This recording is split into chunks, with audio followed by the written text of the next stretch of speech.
हम कर रहे थे कल। हाँ, पावर वाला चैप्टर था, डायरेक्टरेट ऑफ एनर्जी, है ना।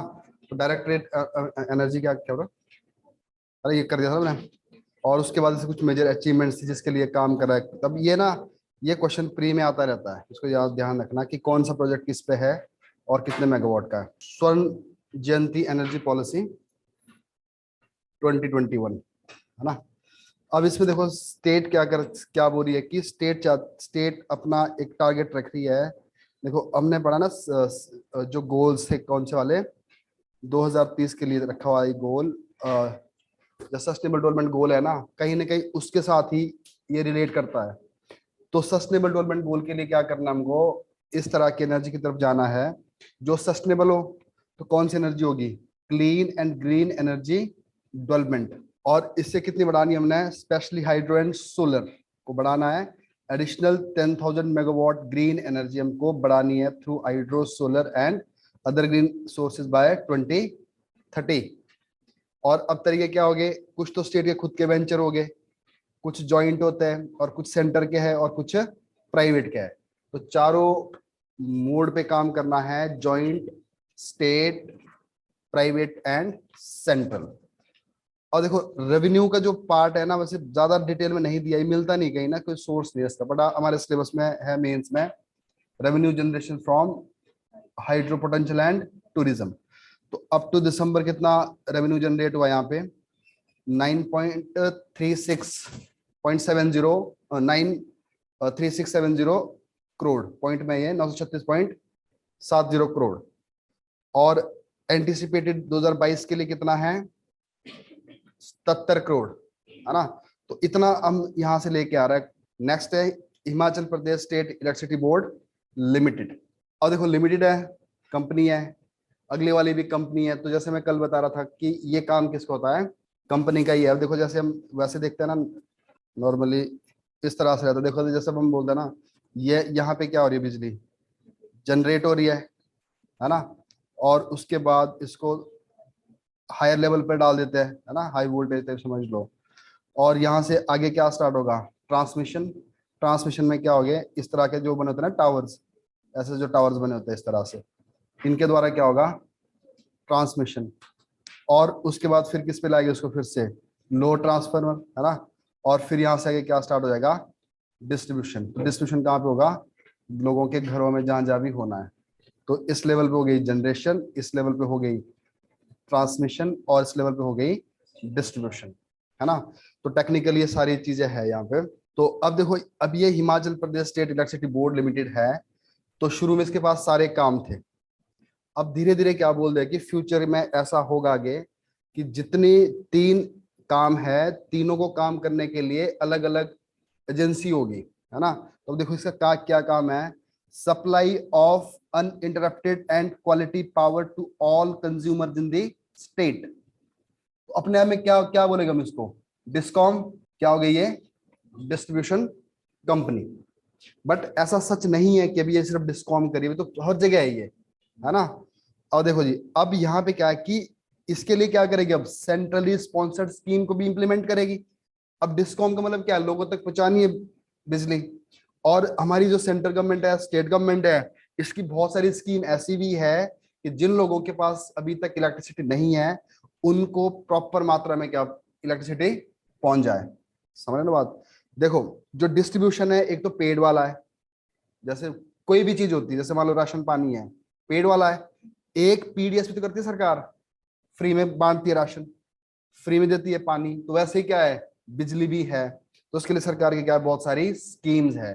तो इन स्कीम को भी कौन इंप्लीमेंट करेगा, यही प्रोवाइड करती है। तो ये एक तरफ से एक चैनल बन गया किसके बीच, गवर्नमेंट और लोगों के बीच में। तो दीनदयाल उपाध्याय ग्राम ज्योति योजना 2014 में लॉन्च हुई थी। और इसका मकसद क्या था, जितना भी गांव के जो हाउस होल्ड है, जो भी रूरल हाउस होल्ड है, उनमें क्या करना है, बिजली का कनेक्शन देना है। 9 डिस्ट्रिक्ट है इज कंप्लीटेड।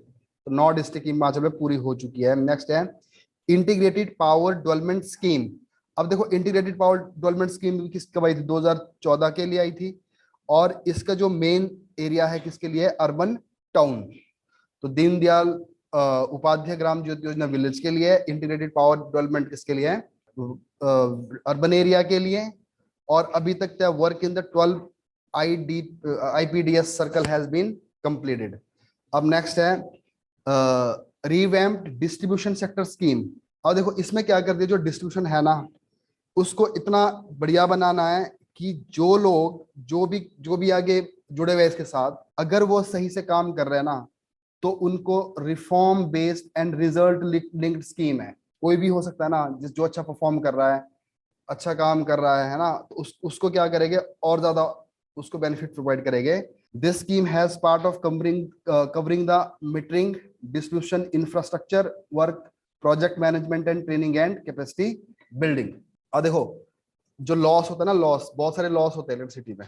अब उसके लिए कहा कि क्या करना पड़ेगा, मैं मीटरिंग समझता हूँ ना, मीटर जो मीटर होता है ना, पहले आपने देखो ना ऐसे डिजिटल मीटर थे नहीं, अब क्या बोलते हैं, अब तो कौन से मीटर लग रहे हुए हैं, डिजिटल वाले। तो उससे क्या होगा, जो सरकार का जो लीकेज होती है वो सारी बच जाएगी। और डिस्ट्रीब्यूशन इंफ्रा बनाना है, अगर आपने देखोगा पहले क्या था, पहले ऐसे लकड़ी के वो लगाए होते थे पोल्स, अब क्या है, अब देखते हैं आपको लकड़ी का, अब क्या सारे वो रिप्लेस कर दिया सबके सब। और प्रोजेक्ट मैनेजमेंट भी है इसके अंदर, है ना, ट्रेनिंग है, कैपेसिटी बिल्डिंग है, तो इसके लिए भी सब ये काम करती है। Himachal hydro power and renewable power sector development programme.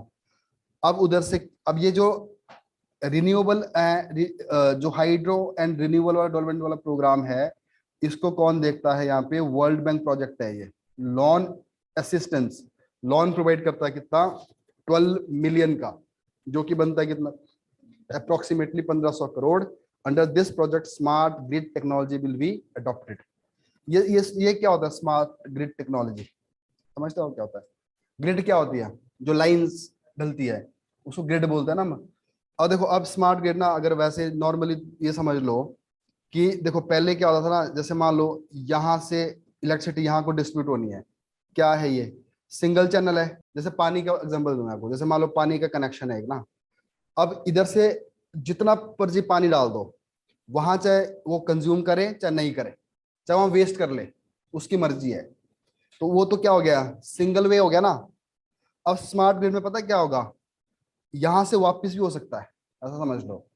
अगर वहां पे यूसेस कम है, उसको नहीं जरूरत है, तो क्या करेंगे उसको, इसका एक तरीका ऐसा होगा कि किसी तरह से या तो उसको सेव कर लो, या तो उसको क्या कर दो, दूसरी जगह चैनलाइज कर दो, है ना। जैसे अभी मैं देख रहा था कोई वीडियो, जैसे फॉरेन कंट्री में जिस तरह के जो लोग घर है ना, घर इस तरह से बनाया गया है कि जो टोटली किस पे है, स्मार्ट टेक्नोलॉजी पे है। अब उसमें क्या होगा, घर के अंदर कोई जाएगा अपनी कार लेके जाएगा, तो कार का चार्ज करने का पॉइंट उधर ही होगा। और जो जो जैसे उसकी कोई वॉशिंग मशीन है, अगर वो प्रॉपर वर्क कर रही है, जिस टाइम उससे वह काम लिया जा रहा है, तो कंजम्पशन रहेगी बिजली की, और जब नहीं करेगी तो नहीं करेगी, है ना। तो हमारे तो थोड़ा चलता है ना कि अगर मान लो चल रहा है तो चल रहा है। तो इस तरह से क्या है कि पूरा जो एक ऐसा इकोसिस्टम तैयार करना है कि जहां पे इसका जो लीकेज है वो कम हो जाए, है ना। उसको क्या बोलेगा हम, स्मार्ट ग्रिड टेक्नोलॉजी। अब देखो, अब मैं इसकी डिटेल में तो जाना नहीं है कि होती क्या है, हमारे पास सिर्फ इतना नॉलेज है, हम आंसर लिख रहे हो गए, कम से कम कहीं हम लिख ले ये बात, है ना। कि भाई अगर हम रेवेन्यू जनरेशन, देखो सिंपल क्वेश्चन क्या बन सकता है, जैसे क्वेश्चन लिख लो आप ना इसके बेस पर, इसमें लिख लो। अब देखो सिलेबस में दो सिलेबस दिए हुए हैं, रेवेन्यू एंड वो क्या कहते हैं, टूरिज्म एंड हाइड्रो पोटेंशियल। तो लिख लो इसमें, hydro potential could be a good source for revenue generation of the state. तो इसके आगे लिख लो, what are the challenges faced and what is done by government. ठीक है ना, बस इतने में लिख लो, समझ गया ना बात। तो चैलेंजेस जैसे मैं कल बता रहा था, एक तो गैप बहुत बड़ा इंफ्रा में है, जो हमारे पास पोटेंशियल है उसको हम हार्नेस नहीं कर पा रहे हैं, वो सारी क्या हो गई, चैलेंजेस। और एक सरकार करके आ रही है, तो उसमें से एक पॉइंट आपके लिए क्या आएगा, ये भी तो आ सकता है ना, स्मार्ट ग्रिड टेक्नोलॉजीज। अब क्या किस तरफ जा रहे हैं हम, स्मार्ट ग्रिड की तरफ, जिसमें क्या होगा, लीकेज एंड लॉस क्या होगा उसमें कम रहेगा। ठीक है ना। तो अब ये क्वेश्चन क्या बनता है, जो ये स्कीम है ना, इस जो स्कीम का नाम है, इसको कौन कौन इसके लिए लोन असिस्ट कर रहा है, तो ये है वर्ल्ड बैंक। नेक्स्ट है system improvement scheme of low voltage. और देखो देखो ना, जैसे गांव में बोलते हैं ना कई बारी, वोल्टेज कम है कम है कम है ना, बड़ी ज्यादा दिक्कत, बड़ी प्रॉब्लम है ये। है ना।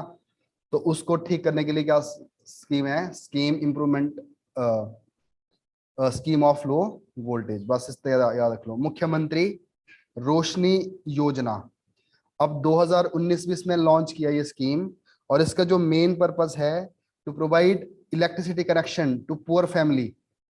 कितने कितने लोगों को? 17,550 17,550 लोगों को क्या करना है, इलेक्ट्रिसिटी कनेक्शन देना है। और वो लोग कौन हो गए? पुअर लोग। उसके बाद है इंटरप्राइज रिसोर्स प्लानिंग। इससे इससे क्या समझते हो आप? ERP, ERP project. ERP project पता क्या है ना, देखो जैसे Himachal Pradesh state electricity board है ना, इसके बहुत सारे एम्प्लॉई है। अब उन एम्प्लॉय का क्या होता है, पहले सैलरी जाती है, फिर उनकी जाती है पेंशन, और बीच में उनका जीपीएफ होता है ना, पीएफ होता है ना सारा ये। और और बाद में क्या होता है, जैसे अभी आप देखोगे कि इस साल गवर्नमेंट ने सैलरी बढ़ा दी है, तो उनका जो पिछले वाला बेनिफिट है वो सारा मिलना है। तो अब इसमें क्या होता है कि एक इस एक एक डिपार्टमेंट के अंदर ही, तो एक बार उसके पेंशन वाली फाइल देखो, उसके बाद उसकी अटेंडेंस वाली देख लो, उसके बाद ये देखो कि कितनी जीपीएफ है ना। तो ये क्या होगी, अलग अलग फाइल्स हो गई सारी ये। तो पहले सारा काम किस पे था, फाइल्स में, और धीरे धीरे किस पे कन्वर्ट कर दिया, ऑनलाइन। ऑनलाइन में क्या है, सारा ये बिखरा हुआ है। अब सरकार क्या कर रही है, जितनी भी सरकार जैसे बड़ी बड़ी कंपनियां ना, वो किस सिस्टम पे काम करती है, इंटरप्राइज रिसोर्स प्लानिंग। तो इंटरप्राइज रिसोर्स प्लानिंग में क्या होगा, ऐसा समझ लो एक सॉफ्टवेयर है, और उस सॉफ्टवेयर में उस इंप्लॉय का कंप्लीट डाटा निकलेगा। मतलब इधर उधर जाने की जरूरत नहीं है ना। अगर मान लो देखो अभी अभी अभी सैलरी बढ़ी है इंप्लॉय की, अब मान लो कोई आदमी रिटायर हो गया 2 साल पहले, तो उसको तो बेनिफिट मिलेगा ना पिछले वाला। अब उसका सारा रिकॉर्ड कहाँ मिलेगा, एक जगह ही में। तो ये भी इनके अचीवमेंट है। तो इससे क्या होगा, जो ह्यूमन रिसोर्स जो काम कर रहा है, उनके लेवल पे प्रॉपर प्लानिंग हो रही है, जो भी उनको सरकार उनको प्रोवाइड करती है बेनिफिट्स, है ना। तो उसके लिए इधर उधर जाने की जरूरत नहीं है। तो देखो क्या कर रही है, पेरोल 13,500 एम्प्लॉय का, पेंशन 14,400 एम्प्लॉय की, है ना, जीपीएफ हो गया 11,000 एम्प्लॉय का। तो ये सारा किसके द्वारा हो रहा है, सिस्टम एप्लीकेशन एंड प्रोडक्ट्स, और जिसका नाम क्या है, ईआरपी सिस्टम। अब जो ईआरपी सिस्टम है ना, इसको आप और कहाँ यूज कर सकते हो, it could be use as a part of good governance. ये होता है ना, गुड गवर्नेंस है इसमें। इससे क्या आएगी, एफिशिएंसी आएगी, ट्रांसपेरेंसी आएगी, है ना, काम में डिले भी नहीं होगा ना। तो ये गुड गवर्नेंस का पार्ट भी हो सकता है ये। तो ये अभी ई ई आर पी सिस्टम, तो ये क्या है, सिस्टम एप्लीकेशन एंड प्रोडक्ट्स, जिसका नाम क्या है, ई आर पी सिस्टम। ठीक है जी। तो ये भी इन्होंने काम करे, सारी अचीवमेंट्स है इसकी। उसके बाद है आईटी इनिशिएटिव। तो computerisation of various activities of operation electrical sub division of the HPCL, जो इसके सब डिवीजन उनको क्या कर दिया है, कंप्यूटराइज कर दिया। ठीक है ना, ये सारी इसकी अचीवमेंट्स है। The following initiative has been started by the HPSCL. अब क्या कर रहा है, स्मार्ट मीटर्स, क्या लग रहा है, smart meter Shimla and Dharamshala town में तो स्टार्ट हो गया है। जीआईएस एंड जीपीएस सिस्टम, ये भी आपका सिलेबस में है पार्ट, मेंस में, है ना। जीपीएस नहीं है, मतलब क्या है, जीआईएस क्या होता है, जियो इंफॉर्मेटिक सिस्टम। देखो जीपीएस में, और देखो जीपीएस क्या होता है, जीपीएस आपको क्या देता है, टाइम और आपकी लोकेशन देता है ना, टाइम एंड लोकेशन देता है। बट जीआईएस पता क्या करता है, जीआईएस एक क्या है, computer and software based technology है ये। It is computer and software based technology, इसको मेंस के लिए पढ़ेगा आगे। और इस टेक्नोलॉजी के द्वारा क्या होगा, देखो आपने सुना एक बात, जैसे मान लो कार्टोग्राफी होती है ना, ज्योग्राफी में होती है ना। जैसे मान लो एक जगह है, जैसे मान लो शिमला टाउन है ना, तो शिमला टाउन की क्या करेंगे, एक तरफ से कार्टोग्राफी कर देंगे उसकी, जैसे मैप होता है ना, उसका एक वर्जन है वो कार्टोग्राफी। अब देखो पहले लेवल पे क्या कर दिया, पूरा शिमला का एक बना दिया कि यहाँ पे इतने इतने घर है, इधर इतने पेड़ है, इतनी पार्किंग है ना। उसके बाद फिर अगली लेयर फिर बनेगी, अगली लेयर में बनाना है कि यहाँ पे कितने प्लांट्स है, पेड़ कितने लगे हुए हैं। उसके ऊपर एक लेयर और बनेगी, यहाँ पे कितना ट्रैफिक रहता है, उसके ऊपर एक लेयर और बन जाएगी, है ना, लेयर पे लेयर बनती जाएगी। और एंड में यहाँ तक लेयर बन जाएगी कि घर कितने हैं, समझ रहे ना बात को। सारा बनता जाएगा और ये सारा किसमें होगा, कंप्यूटर बेस्ड ये डाटा होगा एक। अब देखो ये काम कहाँ पाएगा, पॉलिसी मेकिंग में, पॉलिसी मेकिंग में। अब मान लो गवर्नमेंट को शिमला के अंदर ये ट्राई करना है कि कितनी हमारे पास पार्किंग की कैपेसिटी है, कितनी गाड़ी हम पार्क कर सकते हैं ना। तो उसके लिए सरकार ऐसा तो नहीं करेगी ना कि पहले पार्किंग वालों को फोन करेगी। अब उनके पास क्या होगा, सारा ही इंफॉर्मेशन होगी किसके द्वारा, जीआईएस के द्वारा। तो आर्यभट्टा जीआईएस सेंटर है एक वहां पे शिमला में, उसके पास ये सारा सारा इंफॉर्मेशन होगा। अब देखो पार्किंग वालों को अगर ये डाटा चाहिए तो कहाँ से लेंगे वो, जीआईएस सेंटर से लेंगे। और मान लो कल के लिए इन्होंने ये स्टडी करना है कि कितना फॉरेस्ट है हिमाचल के, शिमला के अंदर कितने पेड़ है, तो वो पेड़ के लिए भी कहाँ से डाटा मिलेगा, वहीं से मिलेगा ना। तो अब इसको ये कहाँ काम आता है हमारे पास, पॉलिसी मेकिंग में। जब सरकार पॉलिसी मेकिंग करती है ना तो उसके पास क्या होना चाहिए, डाटा चाहिए, ठीक है ना। तो ये है, तो ये जीआईएस सिस्टम हम ज्यादातर हम आगे करेंगे, मेंस के लिए करेंगे इसको। तो अब हमारी जो ये स्टेट इलेक्ट्रिसिटी बोर्ड है इसके पास भी क्या है, GIS and GPS mapping of electrical infra and consumer is integrated with the billing software of the working all aggregate technical and commercial losses। तो जो भी aggregate technical and commercial losses हो सकते हो किससे पूरे हो जाएगा वो, अगर स्मार्ट बिलिंग होगी। और HPSCBL is setting up new consumer cell centre with consumers की जो होते हैं ना क्या बोलते हैं, हमने कॉल सेंटर समझ लो, इंटरेक्टिव वॉइस रिस्पॉन्स सिस्टम, जहां पे अपनी वो बातें पूछ सकते हैं, बोल सकते हैं, ठीक है ना। ये सारा काम कर देना। नेक्स्ट है hydro electricity generation and transmission. अब ट्रांसमिशन एंड जनरेशन की बात है तो इसमें भी काम कर रहा है भी ये, है ना, ऐसा तो नहीं है कि प्रॉपरली डिस्कॉम है। तो हाइड्रो इलेक्ट्रिसिटी जनरेशन कितने हैं अभी इसके पास, 27 हाइड्रो इलेक्ट्रिक प्रोजेक्ट है जिसपे काम कर रहा है। और कितना बिजली बना रहा है, 489.35 megawatt is under operation of HPSCBL। तो 27 प्रोजेक्ट अभी किसके पास है, HPSCBL में, जहां पे दोनों काम कर रहा है, जनरेशन का भी एंड ट्रांसमिशन का भी। वन प्रोजेक्ट कौन सा है, हूल, हूल रिवर पता ना आपको, हूल स्टेज 3 100 मेगावाट। हूल रिवर कहाँ पे है, बरोट मंडी चौहार वैली बोलते ना, चौहार वैली, बरोट मंडी चौहार वैली बोलते हैं उसको, क्या है, हाँ वो भी उधर ही है, क्वेश्चन आया था, ठीक है ना। किसकी ट्रिब्यूटरी है, हूल, ब्यास की ट्रिब्यूटरी है ना। तो उसके ऊपर जो प्रोजेक्ट लग रहा है कितने, किसके जो स्टेज 3 है कितने की, 100 मेगावाट की, इसको भी कौन देख रहा है। अब देखो यहाँ पे इसकी एक सब्सिडरी है, सब्सिडरी समझते हो ना, इसकी सिस्टर कंपनी वो है ब्यास वैली पावर कॉर्पोरेशन लिमिटेड। देखो ब्यास वैली पावर कॉर्पोरेशन लिमिटेड इसके द्वारा काम करवा रही है। तो अभी अगर कभी पूछ ही लिया कि क्वेश्चन, ब्यास वैली पावर कॉर्पोरेशन लिमिटेड किसकी सब्सिडरी है ना, तो ये HPSCB लिमिटेड की है। उसके बाद transmission, transmission with HPSCBL has installed 54 extra high voltage sub station. होता है ना हाई वोल्टेज स्टेशन, मैं बता रहा था आपको, जैसे टावर बने होते हैं वहां एक स्टेशन बनाया होगा, है ना।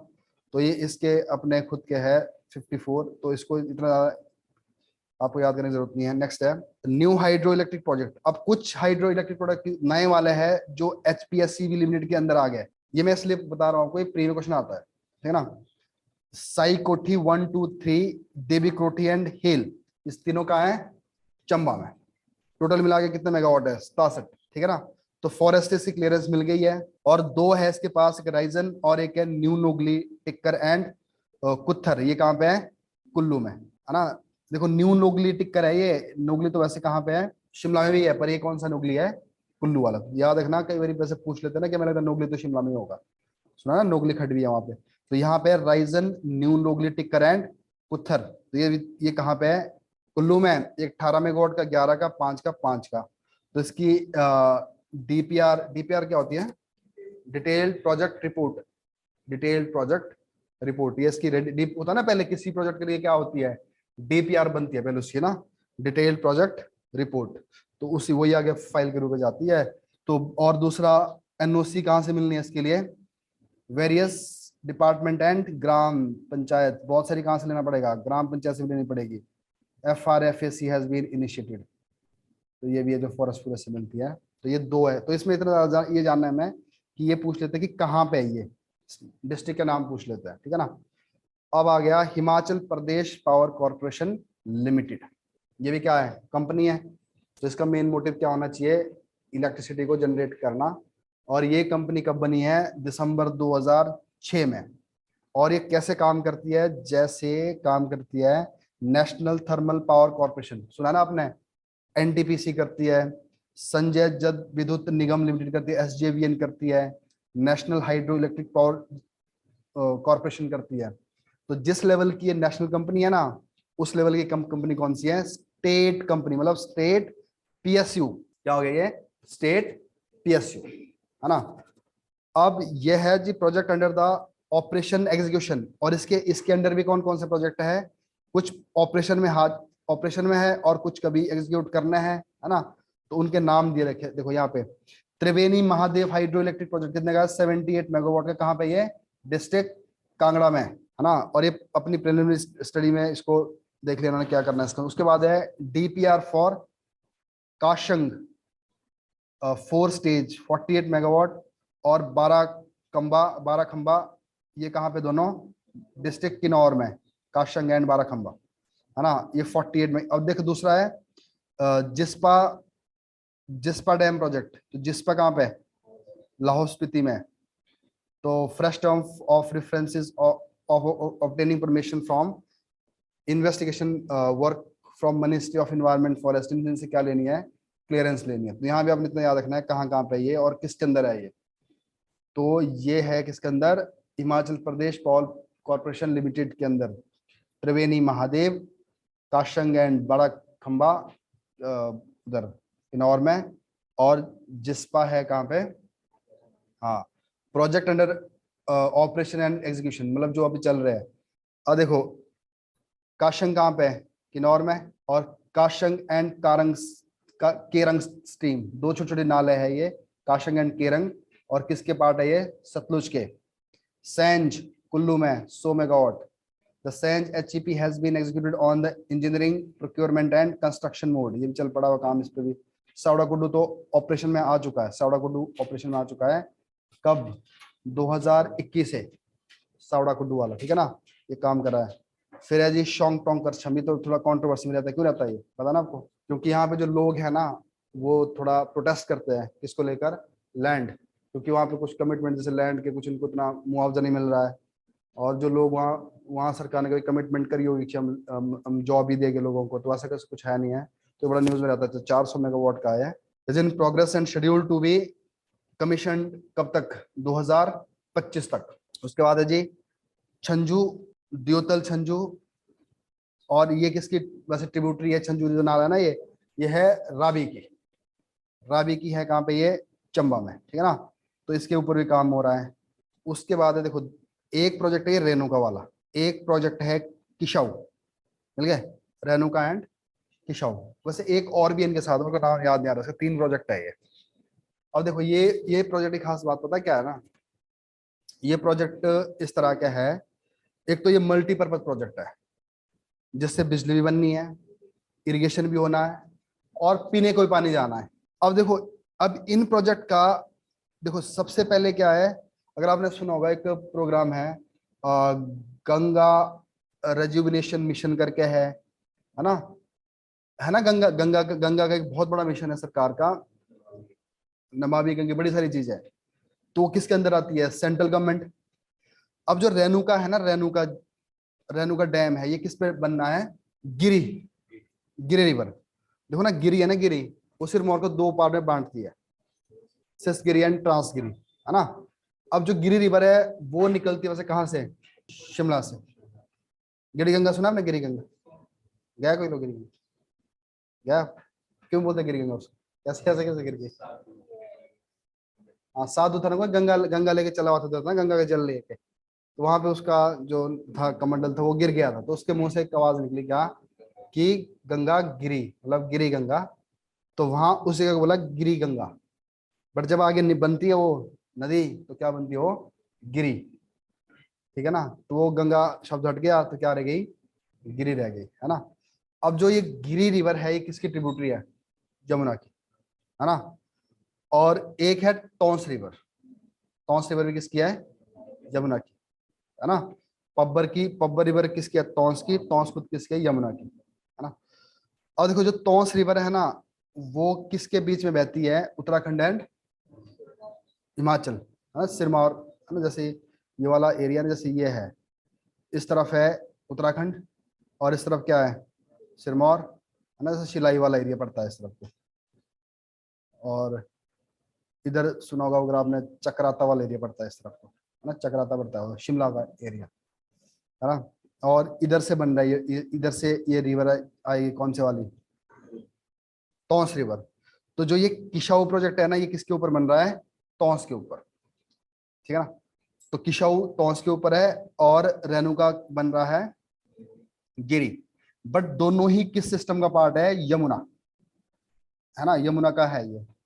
अब और क्या इसमें इंटरेस्टिंग बात यह है कि ये दोनों प्रोजेक्ट्स ऐसा नहीं है कि हिमाचल का अकेला प्रोजेक्ट है ये क्या है? ऐसा समझ लो इंटर स्टेट प्रोजेक्ट है ये, इंटर स्टेट।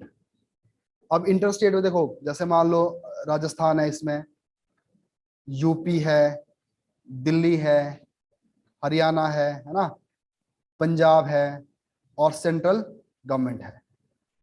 इन सब के बीच में एक मीटिंग हुई और इस मीटिंग को हेड कौन कर रहा था उस टाइम? नितिन गडकरी, है ना, सेंटर से।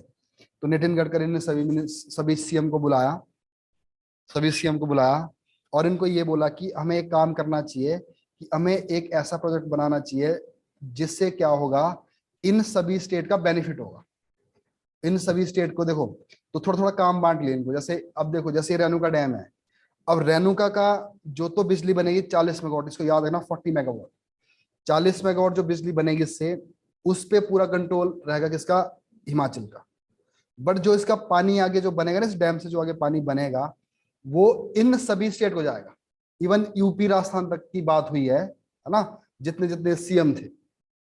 तो अब ये पहले डिसाइड हो गया कि जो इसका खर्चा है वो भी क्या होगा, करीब करीब 90% कौन उठाएगा? सेंटर, और 10% किसमें बंटेगा? स्टेट्स में, है ना। अब देखो सबसे बड़ी प्रॉब्लम पता क्या आती है? जब भी इस तरह के बड़े बड़े जो डेवलपमेंट प्रोजेक्ट बनते हैं ना, उसमें दिक्कत क्या हो जाती है कि जब इतना बड़ा डैम बनना है तो उसके लिए क्या करना पड़ेगा? वहां के जो लोकल लोग हैं उनको वहां से डिस्प्लेस करना पड़ेगा। अब ये सबसे बड़ा मुद्दा रहता है ना। अब यहाँ डिस्प्लेसमेंट का ये रेणुका भी है कि लोगों को डिस्प्लेस करने वाला, और वहां भी लोग थोड़ा तो प्रोटेस्ट करेंगे इस चीज को लेकर, और इस किशाओं में भी है। क्लियर है बात? तो इसमें अब देखो यहाँ पे cabinet committee on economic affairs. देखो पता क्या होगा, पहले तो क्या होगा, इसका जॉइंट वेंचर किसका है? ये स्टेट्स का। फिर किसके पास जाएगा? जो गंगा रिजुवनेशन मिशन है उसके पास जाएगा। उसके पास किस पे जाएगा? कैबिनेट के पास जाएगा। फिर जब कैबिनेट इसको पास करे ना दिल्ली में, सेंटर, तब जाके इस प्रोजेक्ट के ऊपर काम करना स्टार्ट हो जाएगा। देखो ये क्या है, cabinet committee on economic affair has granted its approval for the funding of project under the Pradhan Mantri Krishi Sinchai Yojana accelerated irrigation benefit programme on 15/12/2021 को। क्लियर है जी बात? तो कौन इसके लिए फंड कर रहा है? प्रधानमंत्री कृषि सिंचाई योजना, जिसका एक आगे पार्ट क्या है? एक्सेलरेटेड इरिगेशन बेनिफिट प्रोग्राम 2021 को अप्रूवल मिल गया। The prime minister of India has lead the foundation stone of the project 27 दिसंबर 2022। तो 21 तो पीएम साहब ने कर दिया, लग रहा है पता। जो देखो बाकी अंदर वाले प्रोजेक्ट देख रहे हैं ना, ये तो किसके है? सारे स्टेट के, बट ये किसके है? बाहर से। और देखो उसी तरह से जो किशाऊ मल्टीपर्पज प्रोजेक्ट है, ये कहाँ पे पड़ेगा? बाउंड्री बाउंड्री पे, हिमाचल एंड उत्तराखंड के। The consultancy services for preparation of revised updated and comprehensive and bankable DPR of Kishau MPP has been awarded by the Kishan corporation Limited. इसके ऊपर कौन काम कर रहा है? Kishan corporation limited. तो अब देखो इसकी जो बिजली बनी है ना 660 मेगावाट, ये तो है दोनों का जॉइंट, हिमाचल और उत्तराखंड का। और जो इसके बाकी पर्पज है, चाहे इरिगेशन है चाहे पीने वाला पानी है, वो सभी स्टेट का है। ये रही बात। और जो मेन पर्पज है ना, इसका मेन पर्पज है ड्रिंकिंग वाटर। इन दोनों प्रोजेक्ट खासकर जो तो ऊपर वाला रेणुका वाला, इसका मेन पर्पज तो क्या है? ड्रिंकिंग वाटर प्रोवाइड करना। और इसमें जब सबसे ज्यादा बेनिफिट किसको मिलेगा? दिल्ली को। तो शोंगटोंग करछम हो गया, छंजू हो गया और रेणुका हो गया। और सुरगनी सुंदला ये भी कहाँ पे है? चंबा में, है ना। तो ये भी देख लेना आप, 48 मेगावाट का है। और थाना प्लॉन ये भी कहाँ पे है? मंडी में, 191 मेगावाट का है। इसके लिए फंडिंग अलग अलग जगह से आई है, जैसे सेंट्रल इलेक्ट्रिसिटी अथॉरिटी दे रही है, प्रोजेक्ट फंडिंग जर्मनी की कंपनी है KWF दे रही है, और पावर फाइनेंस कॉर्पोरेशन लिमिटेड दे रही है। तो इसको इतना ज्यादा जानने की जरूरत नहीं है कौन कौन फंड कर रहा है, बट आपसे अगर क्वेश्चन बनता है ये कहाँ पे और कितने मेगावाट का है, ठीक है जी। उसके बाद जैसे नक्थन कुल्लू में, और ये किसके दो स्ट्रीम है यहाँ पे, कौन सी? नक्थन एंड तोशवाड़। तोश है ना विलेज, बड़े लोग जाते रहते हैं आजकल, ठीक है जी। उसके बाद है जी यही वाला किशाऊ मल्टीपर्पज प्रोजेक्ट कहाँ पे है? Combined Himachal and Uttarakhand. तो ये 660 मेगावाट का, आपने इसको याद रखना है, ठीक है जी। नेक्स्ट है other areas of power development.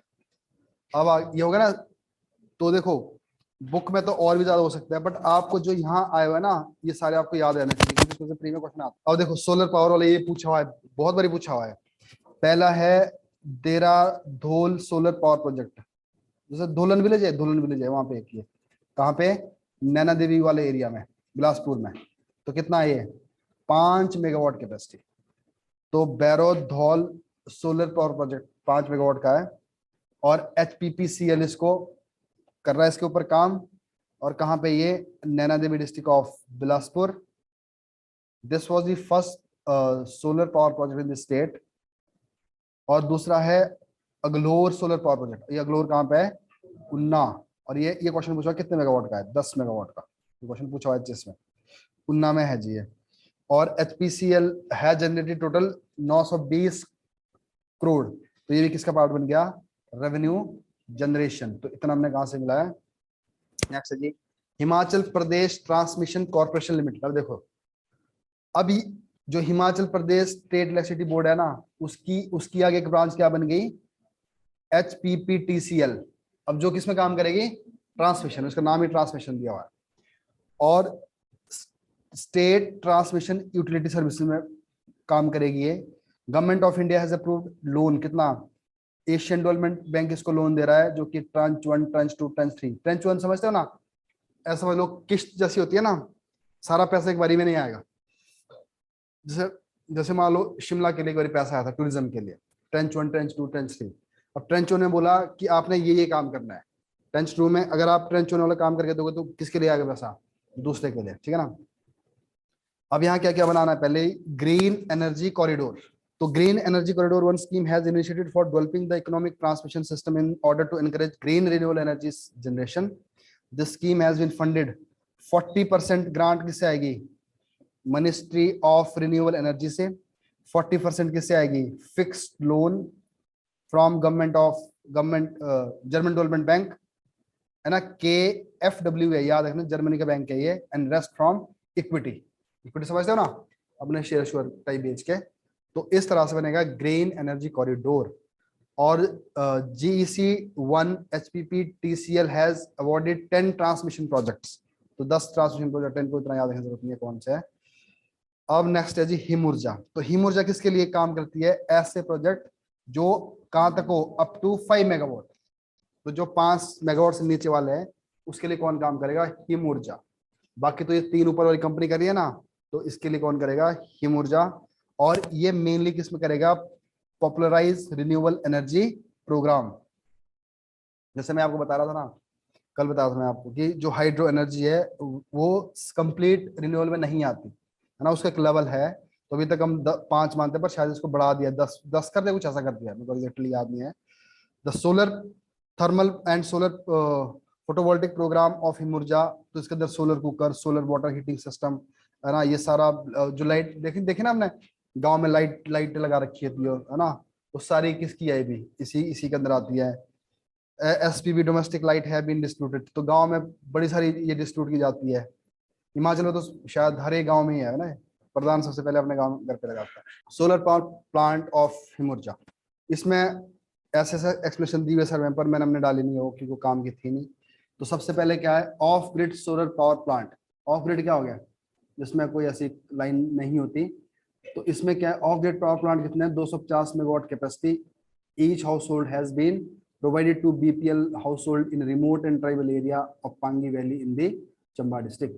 Chamba district में बोला गया कि अगर आपको बिजली नहीं मिल रहा है, वहां पे क्या कर दिया उन्होंने, 250 वॉट कैपेसिटी का एक उनको दे दिया वो पैनल सा लगा के, और जिससे क्या करेंगे, अपने लिए वो बिजली बनाएंगे। और 533 off grid solar power plant 250 watt capacity each has been distributed in other tribal area. तो अभी तक ये समझ लो कि ये जो पैनल्स दिए जा रहे हैं ना, वो सिर्फ कहाँ दिए जा रहे हैं, ट्राइबल में। तो 250 वॉट कैपेसिटी का कहाँ दिया है, पांगी में, और 533 का कहाँ दिया है, अदर में। और उसी तरह से grade connected solar roof power plant, solar roof तो ना छत पे लगाया होता है, वो भी सरकार देती है। और ground mounted grade connected solar power plant, कुछ लगता है ना बाहर ही लगा लेते हैं, ऐसे बनाया होता है, वो भी दिया जाता है। नेक्स्ट है जी small hydro electric project up to 5 megawatt capacity being executed through the private sector participation. अब प्राइवेट सेक्टर को भी बुला रहा है कि आप भी आओ जी करो काम। तो प्राइवेट सेक्टर में 2021 दिसंबर तक कितना इन्होंने बनाया था, 4.80 मेगावाट। और 2022 के लिए कितना टारगेट रखा हुआ है, 9.80 मेगावाट, जो कि प्राइवेट सेक्टर वाले इसमें काम करें। पर याद रखना, प्राइवेट सेक्टर कहाँ तक अलाउ किया जाता है, सिर्फ शायद अब तो 5 थोड़ा बढ़ा दिया है ना, कि 10 से ऊपर तो अभी भी नहीं है, इतने मेगावाट तक की वो जनरेट कर सकता है। उसके बाद micro hydro project up to 10 KV programme and project under the state, इसको छोड़ दो, ऐसा कुछ मतलब नहीं है। इंपॉर्टेंट पॉलिसी इनिशिएटिव, ये जो पॉलिसी है ना, दिसंबर, एक मिनट, एक पॉलिसी आई थी शायद 2020 या 21 में आई थी, तो उसके अंदर कुछ बातें बोली थी। तो क्या बोली थी, पहले हाइड्रो पावर पॉलिसी को अमेंड कर दो, free power royalty rationalise. Power royalty समझते हो आप, रॉयल्टी क्या होती है, रॉयल्टी होती है ना, जो भी कंपनी है ना, अगर कोई बिजली बना रही है, उसका कुछ पैसा किसको देगी, कुछ परसेंट किसको देगी, स्टेट को, सरकार को, उसको बोलते हैं रॉयल्टी। जैसे राइटर ने तो किताबें लिखता है, तो जो पब्लिशर है क्या क्या देते हैं उनको, रॉयल्टी देते हैं। तो यहाँ पे भी ऐसे है कि हमारी जो स्टेट है, क्या बोलती है, तुम बिजली बनाओ, बट हमें क्या चाहिए, रॉयल्टी, टैक्स नहीं चाहिए उसके लिए, कोई रेंट नहीं चाहिए उसके लिए, जिसपे हम टैक्स रेंट ये नहीं लेते ना, उस पर क्या लेता है, रॉयल्टी की इतना परसेंट हमें मिलना चाहिए। Mandatory purchase of power HPSEBL for project up to 10 megawatt. और देखो 10 मेगावाट का कोई प्रोजेक्ट है, उसने बिजली बनाई, अब उसकी बिजली खरीदेगा कौन, तो उसको कौन खरीदेगा सबसे पहले, HPSEBL, ताकि वो आगे बेच पाए। तभी तो बाहर से इन्वेस्टर आएगा ना बिजली बनाने के लिए 10 मेगावाट तक के लिए, प्राइवेट, कि उनको पता तो चला कि पहले अगर हमने बिजली बना तो दी, पर उसको कोई खरीदने वाला तो चाहिए ना। तो कौन इसके लिए मैंडेटरी कर दिया कि 10 मेगावाट वाले जो प्रोजेक्ट है उनकी सबसे पहले कौन खरीदेगा, HPSEL, है ना। The tariff determination process streamline, tariff क्या होता है, टैक्स, उसको थोड़ा स्ट्रीमलाइन कर दो। Exemption in open access charges for private up to 25 megawatt, हाँ अब शायद है प्राइवेट को ज्यादा अलाउ कर दिया है। Exemption in open access charges, कुछ उनको ना कुछ चार्जेस लगते हैं उनको, जैसे कोई अपना काम इनिशिएट करता है तो स्टेट गवर्नमेंट को कुछ पैसा देना पड़ता है, तो उनको ये बोल देंगे अगर आप 50 मेगावाट तक का प्लांट लगाते हैं ना, हम आपसे पैसा भी नहीं लेंगे। तो ये सारे क्या तरीके हैं, टू अट्रैक्ट इन्वेस्टमेंट, इन्वेस्टर को क्या करना है, अट्रैक्ट करना है। एलोकेशन, उसके बाद है जी allocation of the project of 210 megawatt for captive use of industrial unit. और देखो जैसे मान लो एक इंडस्ट्री है, अब इंडस्ट्री लग गई हिमाचल में, मान लो कोई फार्मास्यूटिकल कंपनी लग गई, वो बोलती कि हमें तो अपनी बिजली चाहिए, तो उनको क्या बोल दे, काम करो आप अपने लिए क्या कर लो, 10 मेगावाट तक का क्या कर दो, अपने लिए एक प्लांट लगा दो। समझ गया ना बात। तो इससे क्या हो जाएगा, इंडस्ट्री जो आएगी काम करने के लिए हिमाचल के अंदर, तो उनको एक बेनिफिट रहेगा कि उनको क्या कर दिया, अलाउ कर दिया, allocation of project up to 10 megawatt for captive use of industrial unit. ठीक है जी। Reduction in up front premium and capacity additional charges, तो जो कुछ एक्स्ट्रा चार्जेस होते हैं वो भी क्या कर दिए, कम हो जाएंगे।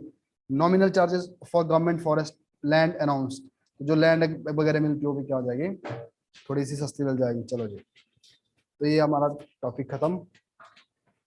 अब नेक्स्ट है टूरिज्म, टूरिज्म एंड ट्रांसपोर्ट।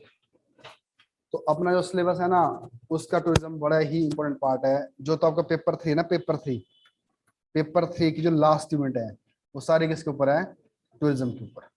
तो इसलिए आप इसको इसकी पढ़ना सारा बुक में से, जो मेंस वाली बुक है, पर करंट सारा कहाँ से डालोगे आप, यहाँ में से। देखो इस पे भी क्वेश्चन क्या बनते हैं इसके ऊपर। एक तो टूरिज्म का पोटेंशियल हिमाचल में, है ना, पोटेंशियल क्या है, टूरिज्म के टाइप क्या है, एंड गवर्नमेंट इनिशिएटिव्स टूरिज्म को लेकर, है ना। और एक क्वेश्चन जो सीधा सिलेबस में से ही है, क्या, revenue generation from tourism sector, उसमें सेम है। रेवेन्यू जनरेशन में क्या है, क्या चैलेंजेस है और क्या पोटेंशियल है, क्यों नहीं हम इतना रेवेन्यू जनरेट कर पा रहे हैं, है ना। तो इस ये सारी चीजें इसमें से क्वेश्चन बनेगा। HPPC है जनरेटेड 920 करोड़, ये पूछ रहा है कि फिर भी क्यों नहीं कर रहा है। जैसे मैंने कल बताया ना, सबसे पहले क्या है, इन्वेस्टर्स नहीं है ना। दूसरा, इन्वेस्टर इसलिए नहीं हमारे पास, क्या नहीं है, इंफ्रा नहीं है। कुछ कुछ एरिया ऐसा अभी भी हिमाचल का ना, जहाँ पे जाना ही मुश्किल है। वहां पे क्या, वहां की जो कॉस्ट है ना, ऑपरेशनल कॉस्ट बहुत ज्यादा है वहां की। और उससे बड़ी चीज क्या है, इन्वायरमेंटल प्रॉब्लम। अब जैसे किन्नौर है, किन्नौर के पास और लाहौल स्पीति के पास कितना पोटेंशियल है। अब किन्नौर में एक मूवमेंट चल रखी है ना, कौन सी मूवमेंट है, नो मीन्स नो। तो ऐसी चीजों से कैसे छुटकारा पाएंगे। इस वजह से क्या हो रहा है, जो गैप है ना, गैप पोटेंशियल में और जो हमने हार्नेस किया है उसके बीच में बहुत बड़ा गैप है। तो ये हो नहीं सकता। और दूसरा क्या है, तो अब इस चक्कर से ऐसा तो है नहीं कि डेवलपमेंट के नाम पर क्या करोगे आप, डिस्ट्रक्शन करोगे। अब इसके लिए क्या करना चाहिए हमारे पास, मनी, पैसा ज्यादा चाहिए। हमें क्या लानी पड़ेगी, एडवांस टेक्नोलॉजी। और एडवांस टेक्नोलॉजी के लिए अगेन क्या चाहिए, हमें फंड एंड इन्वेस्टर्स। इसीलिए तो इन्वेस्टमेंट मेड कराई है ना। तो सरकार अपने दायरे से कर तो रही है काम, बट उस लेवल पर भी कर नहीं सकते, क्योंकि जो हिमाचल की टोपोग्राफी है ना, वो इतनी आसान नहीं है कि यहाँ पे इतने बिजली पैदा की जाए एकदम से, है ना। तो अब देखो, एक तरफ से क्या बात कर रहे हैं हम, इको टूरिज्म की, सस्टेनेबल डेवलपमेंट की, और एक तरफ से हम इतने इतने बड़े प्रोजेक्ट बना सकते हैं, अफोर्ड कर सकते हैं, नहीं कर सकते। तो ये दिक्कत है। हाँ, ये है कि रिन्यूएबल एनर्जी की तरफ जा सकता है। और सबसे बड़ा तरीका क्या है, 5-5 या 10-10 मेगावाट के क्या करा दो छोटे छोटे प्रोजेक्ट। वो उसके लिए फिर क्या है कि ज्यादा एक्सपेंसेस बढ़ जाएंगे, है ना। तो ये ज्यादा सारी चीजें ना आगे मेंस के लिए क्वेश्चन यही बनता है। जैसे इन्होंने लिखा हुआ है, HPPSC has generated 920 crore revenue, why HP is not working aggressively in this area, यही क्वेश्चन है, समझ आएगा। तो एक तरफ से हम इतना रेवेन्यू तो जनरेट कर रहे हैं, उसके बावजूद भी हम इस पे क्यों नहीं ध्यान नहीं देते। ध्यान देने की वजह यह है, तो एक तो क्या होगी, कुछ चीजें तो ऐसी है कि जो नेचर के साथ जुड़ी हुई है, और दूसरी क्या है, सरकारें कुछ खुद खुद कमियां भी नहीं बोल सकती उसको, क्योंकि इन्वेस्टर्स तो आने चाहिए ना। फिर उसके बाद क्या चाहिए, मार्केट चाहिए सेल के लिए, है ना। और आज डेट से थोड़ा सा ये भी हो रहा है कि जो एनर्जी के जो वो है तरीके हैं, वो चेंज होते जा रहे हैं ना। जैसे रिन्यूएबल एनर्जी है, उसकी तरफ ज्यादा जाने लग गया है, सोलर एनर्जी, ये एनर्जी, वो है भैया। तो ये मेंस में थोड़ा हम इसको डिटेल में डिस्कस करते हैं, बट अभी इतना है। तो टूरिज्म कितना कंट्रीब्यूट करता है जीडीपी में, करीब करीब 7%। और कोविड की वजह से, जैसे कोविड के लिए थोड़ा सा लॉकडाउन खुला, 52 लाख टूरिस्ट है कब, 2021 में, फिर बंद हो गया। और हिमाचल में क्या है, 4011 टूरिस्ट यूनिट्स है, 828 रेस्टोरेंट है, 4400 ट्रेवल एजेंट्स हैं, 2934 होम स्टे है, जो कि कहाँ पे रजिस्टर्ड है, department of tourism and aviation. तो याद रखना, ये क्वेश्चन 2 बार पूछा है आज से 2-4 साल पहले, कि हिमाचल में total number of home stay कितने हैं। होम स्टे भी 2 तरह का होता है ना, एक क्या होता है रजिस्टर्ड, एक क्या होता है लोगों ने ऐसे चलाए होते हैं, है ना। तो ये किसकी बात हो रही है, जो प्रॉपर रजिस्टर्ड है। और हिमाचल के लिए पैसा कौन देता है, एशियन डेवलपमेंट बैंक प्रोजेक्ट। क्योंकि मेरे को याद है, जब मेरा इंटरव्यू था, मेरे से क्वेश्चन पूछा था उसने ना, 11,000 कुछ ऐसा फंड आया था, फिगर ही पूछ ली थी कि इस साल एशियन डेवलपमेंट बैंक ने कितना पैसा दिया। तो इस अभी अभी कौन सा है, प्रोजेक्ट 2, वो था project 1, under infra investment programme for tourism in Himachal Pradesh, जिसके लिए रिपोर्ट तैयार हो गई है। प्रपोजल कितने की, 291 मिलियन। और टोटल कितना है जो आना है, 233 एडी फाइनेंसिंग मिलियन। क्या है, हैज सबमिटेड अ प्रपोजल। हाँ, प्रपोजल कितने के लिए सबमिट किया हुआ है, 291 के लिए। एडी फाइनेंसिंग कितनी है, 233 millions to government of India. ये गवर्नमेंट ऑफ इंडिया के लिए, यानी तो वहां से कहाँ पे आएगी, हिमाचल में। तो आपने इतना रखना याद, ये फंड कौन कर रहा है, Asian development bank. The government of Himachal Pradesh has notified interest subvention scheme, ये भी पता था ना मैंने आपको, interest subvention scheme on working capital loan for hospitality industry. तो सरकार क्या बोलती है कि अगर आप इंडस्ट्री में आ तो जाओ, काम तो करो, इसके लिए हम क्या करेंगे, आपको लोन देंगे, और उस लोन में क्या देंगे, सब्सिडी, लोन में नहीं, लोन के इंटरेस्ट में। स्वदेश दर्शन स्कीम सुना आपने, स्वदेश दर्शन स्कीम, अपना देश घूमो, 2017 में लॉन्च की थी। तो अब स्वदेश दर्शन स्कीम के अंदर सरकार क्या क्या कर रही है, सबसे पहले क्या जी, कन्वेंशन सेंटर एट कियारी घाट। बताओ जी, कन्वेंशन सेंटर क्या होता है, कन्वेंशन होता है कॉन्फ्रेंस रूम समझ लो। देखो ना, आपने देखा ना कभी, जैसे स्विट्जरलैंड है ना, वहां पे लोग क्यों जाते हैं, लोग तो जाते हैं घूमने। जो बड़े बड़े कॉर्पोरेट ऑफिस होते हैं, सरकार की जो मीटिंग्स होती है, कहाँ होती है वो, स्विट्जरलैंड। और सुना ना, जिनेवा में, जितने भी इस तरह के जो मीटिंग वाले स्पॉट है ना, वो सारे कहाँ है ना, और वो है सरकार के ज्यादातर। और अगर आप देखोगे, यूएई है ना, यूएई, ये दुबई वाला एरिया है, ये भी किसके लिए फेमस है, जितनी भी बड़ी बड़ी कंपनी है ना, बड़े बड़े कॉर्पोरेट्स है, उनके ऑफिस कहाँ है, वहां पे है। तो आप ही बताओ, हिमाचल ऐसा ऐसी जगह बन सकती है कभी, कि अगर मान लो कभी मीटिंग्स हो, बड़े लेवल पे मीटिंग हो, ऐसी मीटिंग हो कि एशियन गेम करनी है, एशियन गेम होनी है मान लो। अब एशियन गेम के लिए क्या हो गए, सारे लोग पहले तो मीटिंग करेंगे ना, और उस मीटिंग का वेन्यू का होना चाहिए कियारी घाट, ठीक है ना।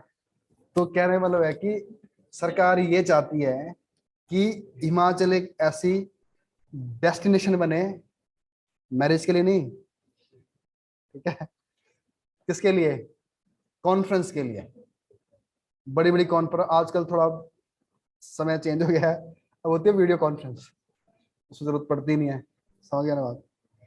तो ऐसे बहुत सारी जगह है दुनिया में, अगर आप देखो ना, शिमला तो वैसे बड़ा फेमस रहा कॉन्फ्रेंस के लिए। कितनी कितनी हुई है कॉन्फ्रेंस शिमला में अंग्रेजों का टाइम, शिमला कॉन्फ्रेंस इतनी फेमस है, शिमला एग्रीमेंट फेमस है ना, और कैबिनेट मिशन हुआ था वहां पे, सारे काम हुए, शिमला में हुए हैं। तो उसी लेवल पे अब कहाँ होने चाहिए, हिमाचल में, है ना, पर अब होते नहीं इतने। तो इसलिए क्या बनाया है, कन्वेंशन सेंटर एट कियारी घाट, और कंस्ट्रक्शन ऑफ हेलीपोस्ट, शिमला में हेलीपोर्ट, हेलीपोर्ट बना दिए शिमला में। आओ जी, यहाँ पे उतरो गाड़ी से और उससे अपने चॉपर से और मीटिंग करो। Beautification of Dal lake, Dal lake कहाँ पे, कांगड़ा में ना, धर्मशाला से ऊपर है, मैक्लोडगंज से ऊपर। और विलेज हट, विलेज हट समझते हो क्या होता है, इसमें ना एक बड़ा अच्छा कंसेप्ट है ये भी। इसमें पता क्या होता है ना, जैसे मान लो ये सड़क जा रही है, इधर से टूरिस्ट जाता है, यहाँ पे क्या होगी, यहाँ जैसे एक हट खोली जाएगी। अब उसमें क्या होगा, देखो, सबसे पहले लोकल कुजिन खाना मिलेगा, लोग अपना खाएंगे, सिड्डू धाम। उसके बाद उनको क्या क्या खरीदना है, प्रोडक्ट खरीदना है, जैसे इधर से क्या खरीद लिया, शॉल खरीद लिया, टोपी खरीद ली, है ना, फोटो फोटो खिंचवा दिए। इधर कुछ उनको और मिलेगा, अगर भांग लीगलाइज हो गई तो यहाँ एक और होगा, भांग का अड्डा, बीड़ी पिलाएगा यहाँ पे ना, भरी हुई वाले खाओगा, पूरे भरी हुई बीड़ी 50 रुपए वाली, समझ गया बात, पता ना आप कैसे भी चल रहा है। ऐसे रेस्टोरेंट है बाहर फॉरेन में, जैसे यूएसए में लीगलाइज है, वहाँ पे यूएसए में प्रॉपर वो है, बार है इनके, ठीक है ना। तो अगर भांग फ्री हो जाए तो आप लोग भी सोच सकते हैं ऐसा कुछ, एक ठेला लगा के बैठ गया वहां पे, इधर पकौड़े तल दिए भांग के, ठीक है जी। तो ये समझ गया ना, ये हट वाला। और इसको पता क्यों इतना ज्यादा फेमस इसमें होता ना, यहाँ से टूरिस्ट आते जाते रह गए, वहां पे एक स्पॉट बन जाएगा। अभी सिरमौर में चला हुआ है प्रोग्राम। और इसमें और भी कौन होगा ना, जो इसमें वर्क फोर्स, जो इसमें जो स्टार्टअप करने वाले लोग होंगे ना, वो कौन होगी, विमेन, औरतें होगी इसमें, क्योंकि खाना बनाएगी, है ना, हैंडीक्राफ्ट्स वगैरह बनते हैं। तो इसमें साथ साथ किसको वो मिलेगी, एम्प्लॉयमेंट मिलेगी वुमेन को, ठीक है ना। और साथ में किसकी इकोनॉमी बढ़ेगी, रूरल हिमाचल की। तो कितनी बढ़िया चीज है, ठीक है जी। नेक्स्ट है जी, international standard free standing artificial climbing wall. इसका मतलब समझते हो, एक ऐसा टावर होगा, उस टावर में जैसे छोटे बच्चों को ना लगाए हुए वैसे चढ़ने के, तो वो चढ़ाएगा उनको टूरिस्ट को। वैसे करना चाहिए ना सरकार ऐसा, पर करती नहीं है ना, ये प्रॉब्लम है थोड़ी सी। और देखो अगर ऐसा कुछ होगा थोड़ा एडवेंचर भी हो जाएगा, है ना। नेक्स्ट है जी लाइट एंड साउंड शो। ये कहाँ होता है? माल रोड शिमला में। जैसे लाइट एड हो गई चमकने वाली, और कुछ कुछ वहाँ के साउंड शो में क्या होगा, तो लोकल गाना सुना दिया, ये कर लिया, है ना। उसके बाद जी कंस्ट्रक्शन ऑफ पैराग्लाइडिंग सेंटर कहाँ पे होगा? बीड बिलिंग डिस्ट्रिक्ट कांगड़ा में। आर्ट एंड क्राफ्ट सेंटर, ये याद रखना, ये क्वेश्चन बन सकता है इस बारी। आर्ट एंड क्राफ्ट सेंटर कहाँ पे? भिलाई माता Chamba. Art and craft centre at Bhilai माता चंबा। डेवलपमेंट ऑफ माता हटेश्वरी टेम्पल हाटकोटी में, इसको डेवलपमेंट करना है। और साइनेज और ग्रैंट्रीज सीसीटीवी। ये क्या होती है ग्रैंट्रीज? ये होती है ना, आपने देखो ना, जैसे जहां लगती नहीं तो ऐसे बनाए होते हैं रास्ते में बोर्ड से, है ना। यहाँ सीएम की फोटो लगाई होती है, यहाँ लिखा होता है वेलकम, लिखा होता है हिमाचल में स्वागत है आपका, होता है ना लिखा है ऐसे। तो ये होर्डिंग बोर्ड लगे होते हैं ना प्रॉपर ऐसे तरीके से। तो साइनेज के साथ क्या होना चाहिए? Gantries, CCTV, wifi for entire circuit. देखो जी खुश हो जाएगा टूरिस्ट आके। साइनेज साइन हो गया ना वहाँ पे, जैसे ऊपर लगा होता है ना, इधर लिखा होगा चाइल्ड के लिए इधर से जाओ, उधर के इधर के जाओ, है ना, शिमला के लिए सीधा के जाओ, ये साइनेज हो गया। अब वो वाला सिस्टम नहीं है ना, अब ऐसे एक पहले तो छोटा सा लगाया हुआ पत्थर का, ठीक है ना, वो वाला तो नहीं है वो, तो ना पहले ही कि 2 ट्रक बाद 10 किलोमीटर, ऐसा वाला तो नहीं है। वो क्या होगा, पूरा दूर से दिख जाएगा। अब एक और क्या काम करेंगे? पब्लिसिटी। अब देखो ना, अगर ये क्वेश्चन है ना, यही लिखना है ना, मेन से बता रहा हूँ। स्वदेश दर्शन के अंदर पूछ लिया कि सरकार क्या कर रही है, ये सारे कर दिया सरकार ने, कर रही है काम। और promotional publicity material like brochure, pamphlets, folders, Monal magazine, calendars, guide maps, है ना, tourism fair, marts and exhibition organised at the national and international level, ये सारा। बट अभी भी अगर देखो ना, हिमाचल को किसको फॉलो करना चाहिए इस चीज में? केरला को हमेशा। केरला बहुत मार्केटिंग करता है अपने उसकी, जो उनके पास टूरिज्म पर है ना। राजस्थान भी काफी करता होता है ना, तो हिमाचल को थोड़ा सा इसको कॉपी करना चाहिए, कॉपी तो नहीं करना चाहिए, वहां जैसा थोड़ा एग्रेसिव होना चाहिए। जैसे केरला में तो वो भी है ना, जैसे कई तरह के सेंटर है वहाँ पे, और जैसे क्या बोलते हैं उसको, योगा, क्या ईशा फाउंडेशन है, और मेडिटेशन के एक अलग से नाम होता है, कौन सी है, और जो योगा उसके साथ आयुर्वेदा के साथ उनके क्या है? पंचकर्मा, पंचकर्मा आता ना, पंचकर्मा हो गया, तो ऐसा बड़ा कुछ है उनके पास, है ना। अगर आप कभी कभी जाने का मन हुआ तो जा सकता है, पर उतने बड़े महंगे हो, है ना, पता ना। तो उनका अगर आप ऐसे जाओगे 4-5 दिन के लिए, तो आपके कई लाख खर्च हो सकता है। चलो जी, जब आप बन जाओगे अच्छे से फिर जाना। नेक्स्ट है जी सिविल एविएशन। हिमाचल में 3 एयरपोर्ट हैं, जुब्बड़हट्टी, भुंतर, गग्गल, ठीक है जी। अब ये बड़ा खतरनाक वाली बात है आजकल, ग्रीन फील्ड एयरपोर्ट इन मंडी डिस्ट्रिक्ट, पता ना आपको, और कहाँ बनना है? मंडी बल वैली। और यहाँ भी दिक्कत होने वाली है, क्योंकि देखो इसमें प्रॉब्लम क्या है, तो ये फर्टाइल है लैंड, और ये बनना है इंटरनेशनल एयरपोर्ट। देखो जो ये हमारे पास है ना ऑलरेडी, इसमें कितने हैं, इसमें इसमें बड़े बड़े जो प्लेन्स है ना, वो नहीं आ सकते इस पे, जिसके 300-300 सीटर्स हो गए। जो अगर देखो एक ऐसा एयरपोर्ट अगर हिमाचल में बन जाए, है ना, तो कोई भी आदमी यहाँ पे आ सकता है टूरिज्म के पॉइंट ऑफ व्यू से, इजी हो जाएगा ना। मंडी में लैंड करेगा, और मंडी के बाद वो कहाँ जाएगा? कुल्लू, मनाली, इस तरफ चला जाएगा। अब ऐसा एयरपोर्ट बनेगा मंडी में ही, क्योंकि मंडी में क्या है, वो वल वैली है, सिद्धि वैली है। अब इसके लिए पता है कितना है? 3500 बीघा लैंड। कितनी बीघा समझते हो ना? अब 3500 बीघा मतलब कितना होगा? पूरी बहुत बड़ा एरिया होगा, उससे बना है एयरपोर्ट है। अब उस 3500 बीघा में ये माना जा रहा है promotion of tourism by Kerala, yes ये भी है।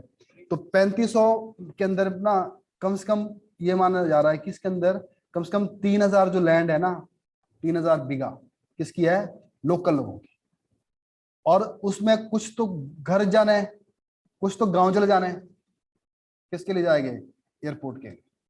अब प्रॉब्लम किसकी आ जाएगी, फिर से लोगों को वहां से डिस्प्लेस करना, और क्या वो फिर से उन लोगों को कहीं बसाना जाके। अब आपको लगता है ना, फिर यही बात है, डेवलपमेंट के चक्कर में क्या हो रहा है, अब किसी की डिस्प्लेसमेंट।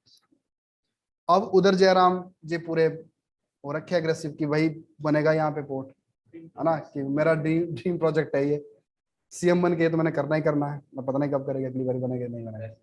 पैसे ले लिए वहां लोगों ने, दे दिए, आपके भी है उधर, ठीक है। तो मतलब कुछ लोग अभी भी क्या कर रहे हैं, इसको अपोज कर रहे हैं, काफी लोग अभी भी कर रहे हैं, है ना। और एक बात क्या है, फर्टाइल लैंड है। अब आप बताओ ये ठीक है गलत है, डेवलपमेंट के हिसाब से ठीक है, देखो डेवलपमेंट के हिसाब से बड़ा सही है, क्योंकि हिमाचल के अंदर एक अगर इतना बड़ा प्रोजेक्ट बनेगा, ग्रीन फील्ड एयरपोर्ट, वो भी कौन सा, इंटरनेशनल, नेशनल नहीं इंटरनेशनल पोर्ट बनेगा। अभी हिमाचल में है कोई, नहीं है, अकेला पोर्ट होगा, उस हिसाब से तो बहुत बढ़िया है। तो देखो ना ये क्वेश्चन ना, वैसे देखो वैसे पेपर में तो चलो नहीं आते, पर वैसे ही थोड़ा होता ना, एक इसके ऊपर वो है कि आपको एक होता ना जीडी टाइप, ग्रुप डिस्कशन वाला टाइप वो है, क्वेश्चन है, ठीक है ना। तो आप सोच लें इस बारे में क्या क्या होना चाहिए, नहीं होना चाहिए, क्योंकि मैं तो खुद तो बड़ा ही कंफ्यूज रहता हूँ इससे कभी कभी, क्योंकि देखो लगता तो बेकार ही, सही नहीं है ना ये चीज, कि अगर देखो अब उन लोगों के घर है वहां पे, है ना, जैसे हम पढ़ते हैं ना एक इन्वायरमेंट इम्पैक्ट असेसमेंट, वैसे एक होती है सोशल इम्पैक्ट असेसमेंट, तो वो लोग नहीं जाना चाहते उस जगह को छोड़ के, है ना, वो भी है। अब देखो दूसरा अगर एंगल देखोगे आप, हमें क्या चाहिए, सरकार को आगे भी तो बढ़ना है, देश को, स्टेट को, तो उसके लिए तो बनाना पड़ेगा, है ना, बस वो नहीं बनेगा। अब एक तरीका ये है कि कोई ऐसी जगह देख लो जो इतनी फर्टाइल ना हो, पर ऐसा तो नहीं है, कहीं ना कहीं लोग तो जुड़े होते हैं उसके साथ, और बेस्ट जगह यही है, ठीक है, चलो जाओ। अब है जी रीजनल कनेक्टिविटी स्कीम, उड़ान, मोदी साहब ने लॉन्च की थी शिमला से, ये उड़े देश का आम नागरिक, उड़े देश का आम नागरिक, मेरे को याद है तो मोदी साहब इस टाइम बोले थे, हवाई चप्पल वाला, हवाई चप्पल पहनने वाला बंदा भी कहाँ जुड़े, कहाँ उड़ेगा, हवाई जहाज में, है ना। तो इसके अंदर पहले तो जैसे जुब्बड़वट्टी वाला था शिमला में, अब कितने इसके अंदर 5 heliports are being developed in Himachal Pradesh, 5 develop हो चुके इसके अंदर, रामपुर, बद्दी, कंगनीधार ये डिस्ट्रिक्ट मंडी में है, and snow and avalanches study establishment कहाँ पे, ये मनाली में, ये तो आप वैसे भी याद रखना, एक एक एक जगह है यहाँ पे जो क्या करती है, snow and avalanches study management, ये कहाँ पे, मनाली, तो यहाँ पे भी है एक। All of these heliports at Shimla and Baddi have been completed, out of this, तो 2 तो कंप्लीट हो चुके, कौन से वाले, शिमला एंड बद्दी वाला। At present MS Pawan Hans, Pawan Hans क्या है, याद रखना, पवन हंस एक कंपनी भी है, पवन हंस एक हेलीकॉप्टर भी है। देखो जो नॉर्थ ईस्ट है, हिली एरिया है, तो नॉर्थ ईस्ट और हिली एरिया में जो VIP होते हैं ना यहाँ के लोग, जैसे CM हो गया, उनको कौन प्रोवाइड करता है सर्विस, पवन हंस करता है ना। तो और दूसरा जैसे कई बारी कोई नेचुरल कैलेमिटी होती है, वहां भी कौन काम आता है, पवन हंस, ठीक है ना। तो has been running helicopter services, तो ये हेलीकॉप्टर सर्विस दे रहा है उड़ान 2 के अंदर, चंडीगढ़ से शिमला एंड शिमला से Chandigarh, and also Shimla Kullu and Shimla Dharamshala, यहाँ पे उड़ान 2 में चल रही है। In order to increase the helicopter services in the state, THL has also started non-scheduled operation from Rampur to Kangnidhar heliport in under Udan 2, ठीक है जी। अब एक है नहीं राय नहीं मंजिल स्कीम, ये तो बड़ी अच्छी स्कीम है, 2018-19 में लॉन्च की थी। तो उसका मेन पर्पस क्या है, ऐसी जगह को प्रमोट करना जो भी अनएक्सप्लोर्ड है, जहां पे टूरिज्म का पोटेंशियल बहुत है। देखो ना एक शब्द होता है टूरिज्म के लिए, क्या है, टूरिज्म डाइवर्सिफिकेशन, टूरिज्म डाइवर्सिफिकेशन, तो diversification in term of 2 area. तो पहला क्या है, टूरिज्म की एक्टिविटी डाइवर्सिफाई कर दो, एक्टिविटी क्या कर दो, डाइवर्सिफाई कर दो। अब ऐसे कैसे डाइवर्सिफाई करेंगे, एडवेंचर टूरिज्म बना देंगे हम, हेल्थ टूरिज्म बना देंगे, है ना, जैसे जैसे हेल्थ के हम जैसे पंचकर्मा हो गया, योगा हो गया, आयुर्वेदा हो गया, ये सारा किसमें आएगा? हेल्थ में, है ना। तो एक तरफ से क्या करें हम, जो टूरिज्म की एक्टिविटी है वो क्या करें हम, डाइवर्सिफाई कर रहे हैं। तो लोग अपने अपने स्पॉट पे जाएंगे जिनको जो ठीक लगता है। एडवेंचर वाले एडवेंचर वाले करने में जाएंगे, जिन्होंने शिमला घूमना है शिमला चल जाएंगे, है ना। जिसको हेल्थ टूरिज्म, हेल्थ के बेनिफिट लेने हो हेल्थ में चला जाएगा। और एक क्या होगा, एरिया को अलग अलग करना। और देखो जैसे अभी यहाँ से जाते हैं टूरिस्ट, सीधा कहाँ चले जाते हैं, या तो मनाली पहुंच जाएगा तो कहाँ जाएंगे, शिमला। अब जो शिमला जाने वाले लोग हैं, अगर उनको इधर समझाया जाए, थोड़ा सा धर्मपुर से अंदर जाओ, कसौली चल जाओ, ठीक है ना। और कसौली से फिर और बोला जाए कि अब कसौली में ज्यादा रश नहीं होना चाहिए, यहाँ एक और भी जगह है वहां चले जाओ, तो उस तरह से क्या हो जाएगा, डाइवर्सिफाई होता रहेगा, है ना। अब जो मनाली जो लोग जाना चाहते हैं उनको बोलते तुम एक काम करो, थोड़ा टाइम के लिए तुम जो हुल रिवर है, ब्रोट वाला एरिया है, उधर चले जाओ। तो देखो ऐसा नहीं कि लोग वहां जाना नहीं चाहते, बट लोगों को पता नहीं उसके बारे में, समझे बात को। तो इसलिए ये जो काम करेगा ना, नहीं राह नहीं मंजिल, ये किस में काम करेगा, टूरिज्म डाइवर्सिफिकेशन, दोनों में ही, एरिया वाइज भी और एक्टिविटी वाइज भी। क्लियर है जी बात। तो इसका मेन पर्पस है unexplored area from tourism point of view, और इसके लिए 50 करोड़ रुपए दे दिए सरकार ने, और वॉज प्रोवाइडेड 18-19 to 2022। तो फिगर इतना ज्यादा जरूरी नहीं है, नीचे वाले बस ये 50 करोड़ आपने याद रखना है। अब इसके अंदर आता है, ये मेंस में सीधा क्वेश्चन आता है मेंस में, कि नहीं राय नहीं मंजिल क्या है, और कौन से एरियाज है, कौन सी एक्टिविटीज के अंदर पाई गई है। तो सबसे पहले क्या है, बीड बिलिंग इसके लिए है, पैराग्लाइडिंग, है ना। क्योंकि प्री में आता है कि स्पेसिफिक पूछ लेते हैं कि यही आना चाहिए, है ना। और चांशल शिमला किसके लिए, स्की डेस्टिनेशन होता है ना, बर्फ के ऊपर जो चलते होते हैं, है ना, स्पोर्ट्स करता है।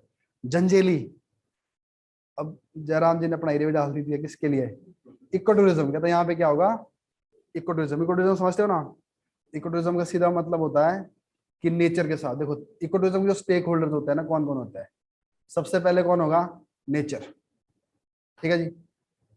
उसके बाद होगा विजिटर, उसके बाद होगा लोकल, तीनों खुश रह गए। नेचर के साथ छेड़खानी नहीं होगी, तो वहां पे ऐसे ऐसे पक्की सड़क नहीं बनेगी, पक्का घर नहीं बनेगा, तो नेचर भी खुश रहेगा, बल्कि नेचर को उल्टी प्रोटेक्शन मिल जाएगी वहां पे, समझ रहे बात को। तो नेचर का बेनिफिट हुआ सबसे पहले ही। और विजिटर को क्या बेनिफिट मिला, विजिटर को साक्षात दर्शन किसके हुए, नेचर के। और उसके बाद लोकल को क्या बेनिफिट हुआ, लोकल का क्या बढ़ गया वहां पे, लाइवलीहुड के सोर्सेस, कोई गाइड बन जाएगा, है ना, कोई वहां पे होम स्टे स्टार्ट कर देगा, कोई होम खाना खिलाएगा। क्लियर है बात। तो इको टूरिज्म तीनों के लिए विन विन सिचुएशन है, नेचर डिस्टर्ब नहीं होगा, बल्कि उसको उल्टी प्रोटेक्शन मिलेगी। अब लोग क्या करेंगे, अब देखोगे ना, जो इको टूरिज्म को अगर प्रमोट करना हुआ ना, जैसे मान लो अब यहाँ पे एक छोटा सा तालाब था, यहाँ पे छोटा सा जंगल था, है ना, और इधर एक ऑर्चर्ड था सेब का, और बीच में यहाँ लगा दिया होम स्टे। अब जो टूरिस्ट है ना लोग, वो पहले होम स्टे में आएंगे, रात को रुकेंगे यहाँ पे, सुबह जाएंगे बगीचे में थोड़ा घूम फिर के आएंगे। अब इस इंसान को पता है कि अगर मैंने अपना और काम बढ़ाना है ना, एक छोटा सा तालाब था, कभी पानी नहीं होता था, अब क्या करेगा वो, उसको रिफिल करने की कोशिश करेगा, ताकि टूरिस्ट उस पर चला जाए। क्लियर है बात। इसके साथ 10-12 पेड़ थे, वो ऐसे मरे हुए सूखे हुए पेड़ थे। अब ये बंदा क्या करेगा, उन प्लांट्स को भी क्या करेगा, हरा भरा करने की कोशिश करेगा। क्योंकि अब क्या हो जाएगा, जो टूरिस्ट था ना, जो सिर्फ होम स्टे देख कर आया था पहले, अब जब वो वापस जाएगा ना, अपने दोस्तों को जब बताएगा बातें, क्या बोलेगा वो थोड़ा और बड़ा चढ़ा के बोलेगा, कहता मैंने सेब तोड़े वहां पे 4 पेटी, उसको तो हाथ भी लगाने भी होगा, ठीक है ना।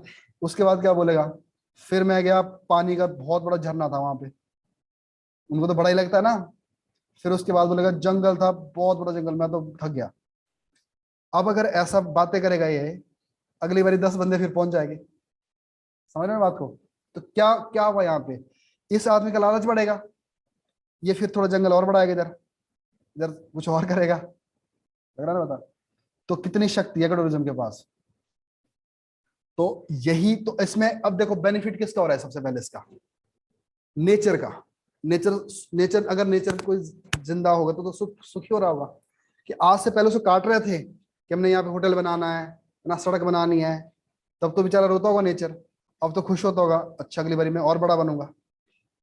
उधर से लोकल बंदा भी खुश हो रहा है क्योंकि उससे क्या बढ़ गया, रेवेन्यू बढ़ गया। इधर जो घूमने आया था वो तो अति खुश हो गया। समझ गया ना बात। तो इको टूरिज्म में क्या है, जो तीन जो इसके कंपोनेंट है, तीनों ही खुश रहता है। क्लियर है जी बात। तो जयराम जी ने बोला कि झंझेली तो ये बहुत ही बढ़िया जगह है इसके लिए, ठीक है ना। तो ये किसके लिए हो गई, इको टूरिज्म। उसके बाद है जी infrastructure for promotion of water sports. ये है लारजी। लारजी कहाँ पे, तत्तापानी मंडी में, शिमला ना बोलना। और पोंग डैम कांगड़ा में।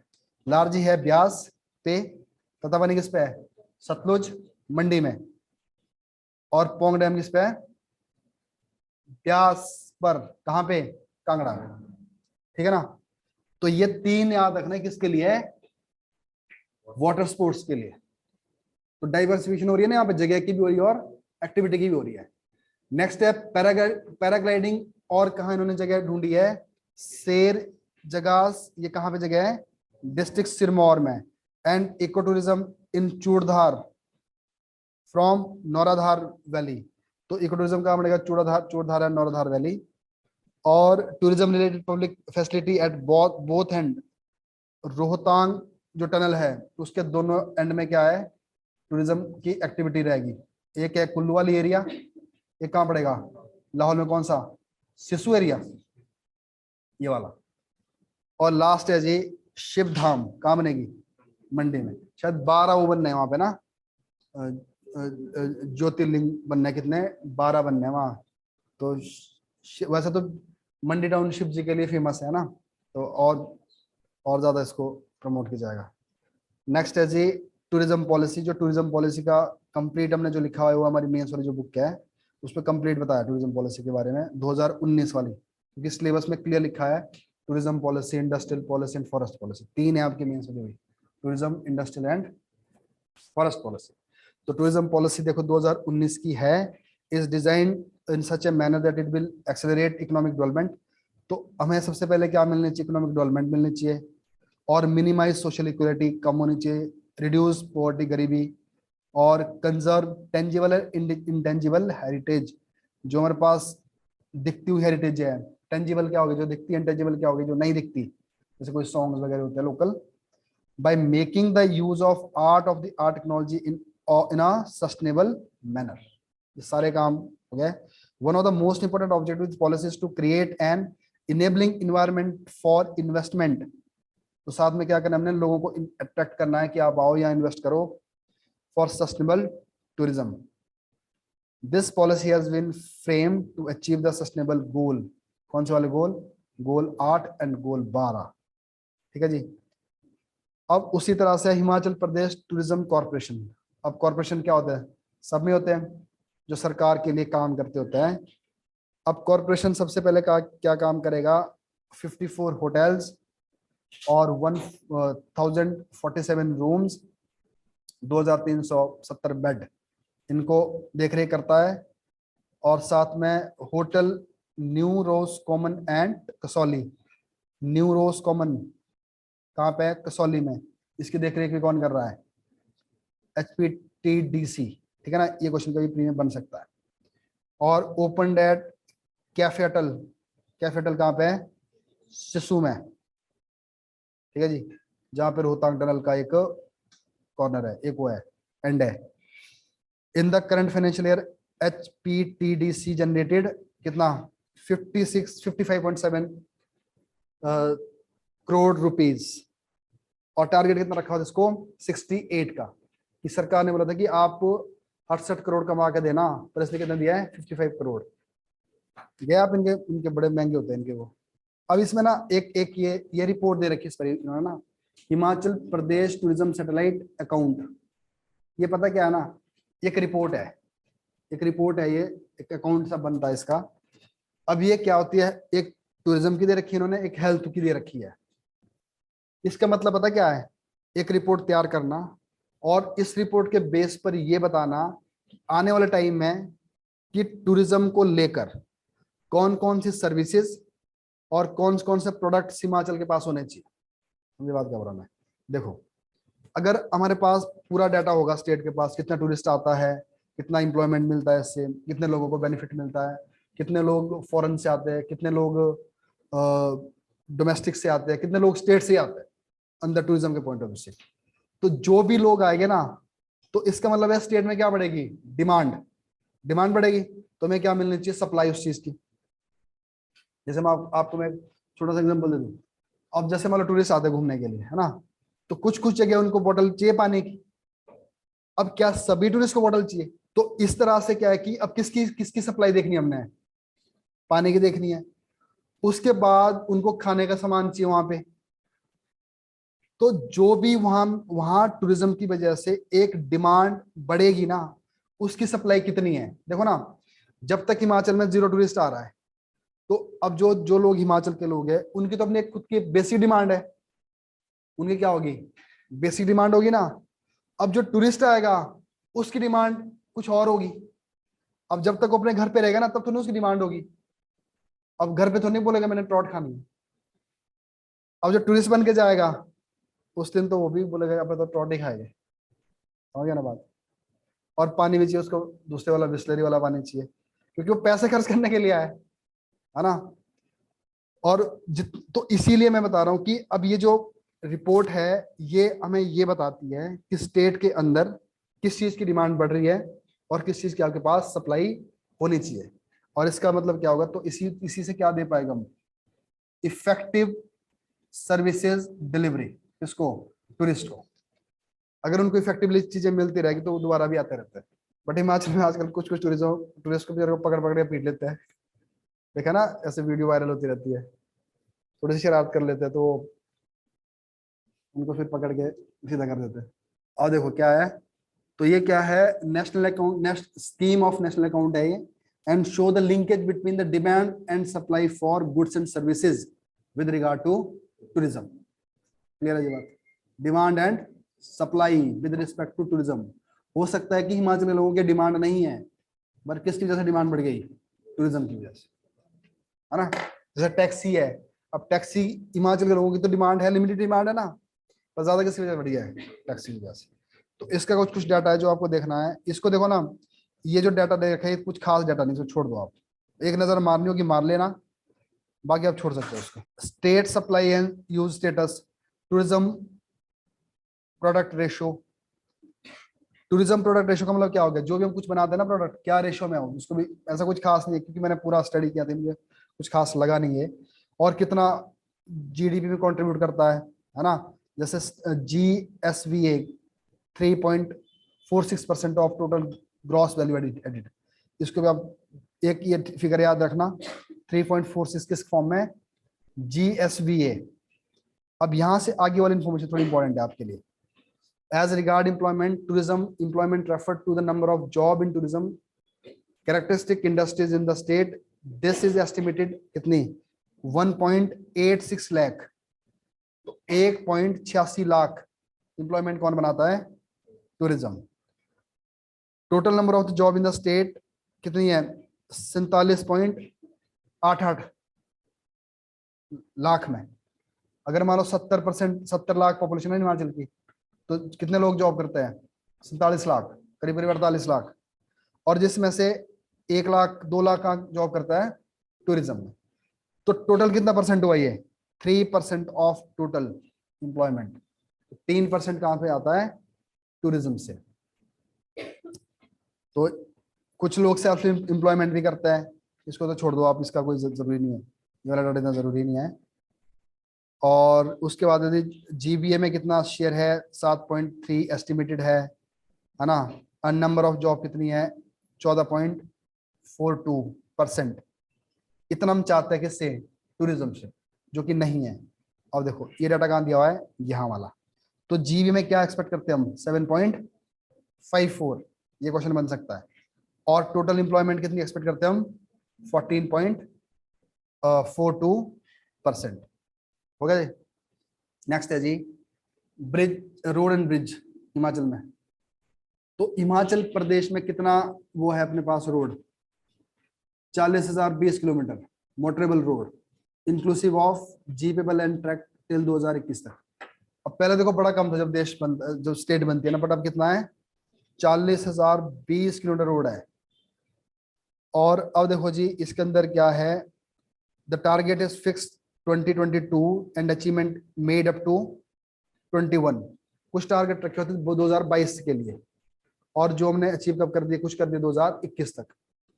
मोटरेबल रोड कितने बनाना थे, यह किलोमीटर्स में कितना बनाना था 1000 किलोमीटर पर, बनाया कितना 560।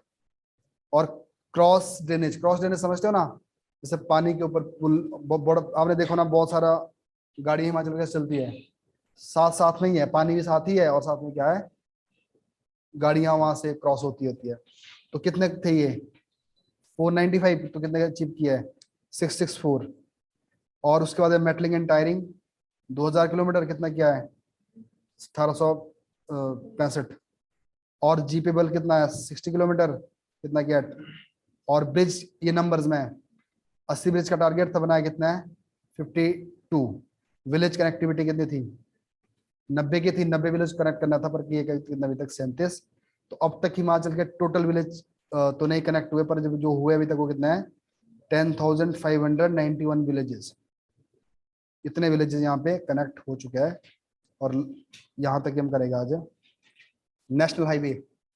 तो नेशनल हाईवे कितने है हिमाचल में टोटल 19 नेशनल हाईवेज है हिमाचल में, कितना है 19।